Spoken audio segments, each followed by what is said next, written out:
Ladies and gentlemen, good morning, good afternoon and good evening. I feel an enormous satisfaction to be here today with all of you from Europe, Asia, Africa, North and Latin America. Today is a great day, the first day of our transformation journey. We, Dondak, start to overcome this challenging situation we have been facing. First, let me remind you that our objective remains the same. Be recognized as the largest and the best beauty and healthcare products company in the world. I am confident that it has never been more exciting to work in this company. Your company. I am now sitting in our US headquarters, but this meeting is being broadcasted to our 270 sites worldwide. It is also recorded so that we can share it with all employees who couldn't attend. What I'm going to share today is a result of several months of analytical work, aiming to define the best strategy for our company. This whole work has been done taking into account the tough financial environment we are operating in. We made conscious choices that I believe are the right ones to become the winning company we all aspire to be. As you all know, we are hit by the global financial and economic crisis. Last year, we saw our low-income consumers switching to retailer and competitor brands. We need to understand if we have the right value equation to have the right to win and keep looking for new ways to reinvent ourselves. This is the only way that can bring us back to a winning position. Wall Street reactions start to be more encouraging, but we are not out of trouble yet. We need to keep the momentum and the right focus in order to continue the trend. Our third quarter results put us back on track to deliver our commitments this fiscal year. Results were at the low end of the expectations on the top line, operating profit, earnings per share and cash flow. Our results have enabled us to raise our sales, earnings and share repurchase outlook for the fiscal year, while we strengthen investment in our innovation and marketing programs. A return to market share growth, however, remains far from certain. Competitors seem to have a momentum on their side and are unlikely to cede share without a fight. We expect competitive intensity to mount in the year ahead, pressing risk to both our sales and our margins. This was likely the peak quarter for Dondak's margin expansion. Without another wave of meaningful innovation, we will be weakening our sales growth improvement.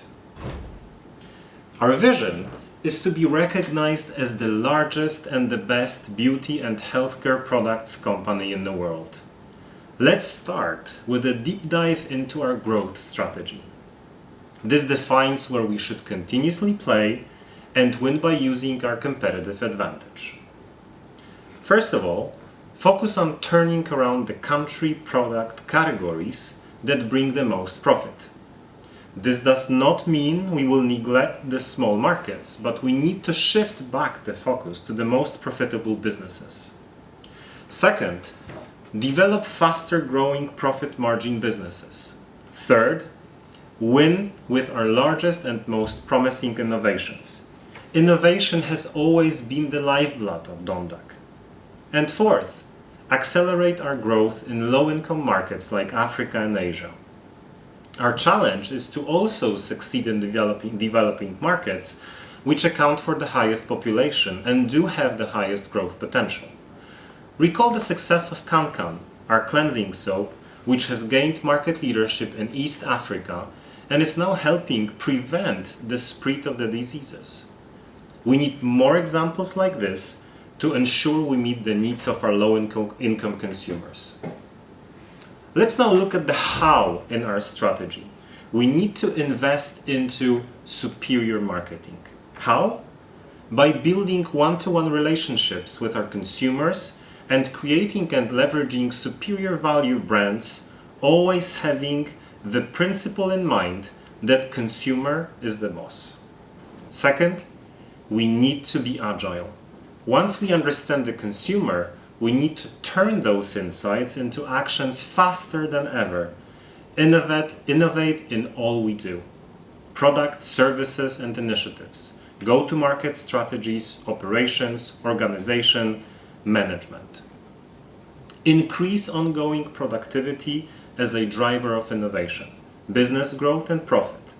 And linked with previous point, in order to have the time to identify and execute these innovations, we need to ensure all of you increase your own personal productivity. There are different ways to do it: simplifying our work, transforming ineffective processes, or improving systems. Maximize value creation in all and every initiative we undertake.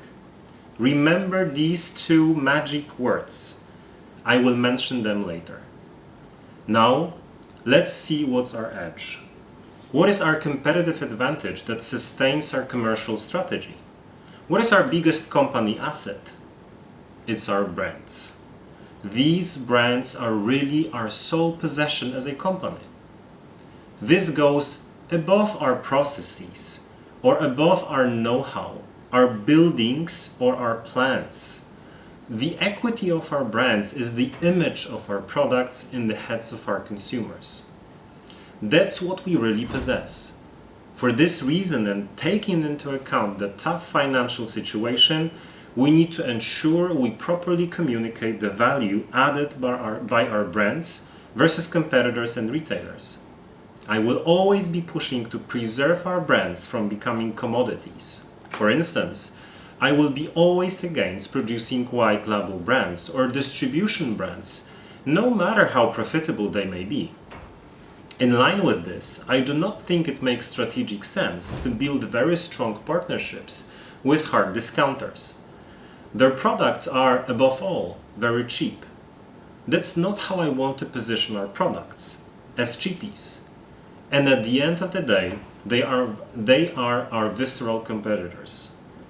What we can do, however, is we can work on tiering, sizing, pricing mix by trade, customer, consumer to ensure each type of consumer has what they need in the stores they use to shop.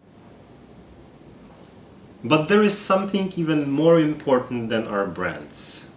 It's our people. It's you. I have full trust in each and every one of you. You are the very best people from both a professional and personal side that I have ever encountered. We are facing a challenge ahead of us that is not easy. I know you will help me and each of your peers, bosses and subordinates to succeed. I count on you. Let's now review our promise. What are we committing to ourselves, our customers, consumers, and to our shareholders? This is what we will be measured against. Wall Street will scrutinize on how we meet those targets. In 5 years, we will be the largest and the best perceived beauty and healthcare business in the world. We will grow our sales from $10 billion to $20 billion in 5 years. We will grow our earnings from $2 to $5 billion in 5 years. Our strategy will be to double our sales and triple our earnings every 5 years. You can see here the great importance I give to profit and sustainable growth. This will require that immediately we start making drastic choices in our list of projects. In my case, for instance, I have dramatically chopped down the project list from my board of directors. It's a matter of making wise choices to keep only the very few projects that meet our commitments to stakeholders and best build value creation. I would like that each of you do the same. Let me close this meeting with a remark. We are all about to make a transition. We are facing a big change ahead of us. There are many ways to address change. First, you may resist it. Second, you may witness it. And third, you may embrace it. I encourage you to take the third approach. Behind change, there is always an opportunity that will make you grow.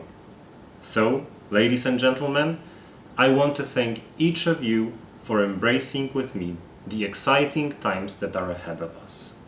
I am counting on each of you to create the future. Goodbye.